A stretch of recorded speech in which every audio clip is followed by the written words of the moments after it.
started writing my own songs probably back when I was very young in elementary school, writing poems and things when I was 7 or 8. I wrote my first song when I was around like 12, 13. Both of my grandmothers had a huge love for country music. One of my grandmothers had lots of old vinyls down in her basement, and I stumbled upon them. It was Bob Dylan's Blood on the Tracks, and a lot of Elvis, a lot of country music, a lot of Loretta Lynn and stuff like that. My uncle died in a motorcycle accident back in 1975, and so they were his records, and he had exceptional taste in music, and no one else in my family really cared about them, so I got to dig through them. Yes, I'm from a small town. It's called Aledo, Illinois, and I moved because there just wasn't really a lot of opportunity there. The town gets smaller and smaller every year. There's just not a lot of culture, not a lot to do really at all.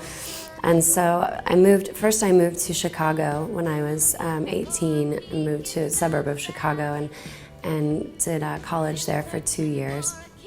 And then I tired of that, and I was really getting into writing songs, and so I came down and visited Nashville on spring break of my sophomore year, and then I dropped out immediately and moved there 2 months later.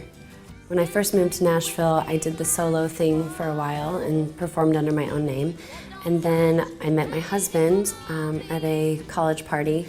Him and I just really clicked writing, and first I was in a band. I was a drummer in a band that he was in called River Bottom, and then I was in a band called Secret Handshake that my husband and I formed together, and it was actually out of a love of the Kinks, oddly enough. But we both got into the Kinks in our early 20s, and then when that disbanded, we formed a band called Buffalo Clover.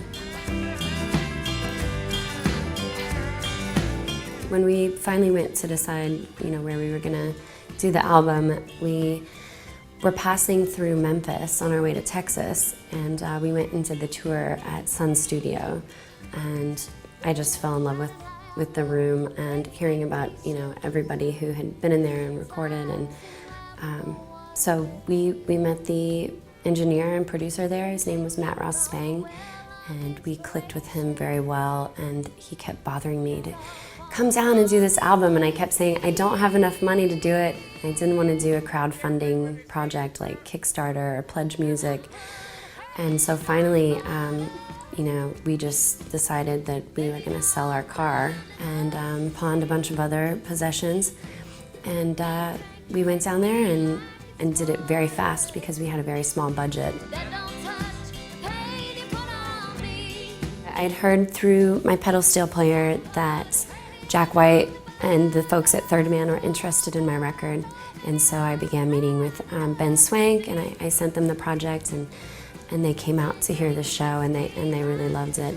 And when I met Jack, he was very supportive. He's been so helpful and such a dear friend. Very, very good folks that all work there.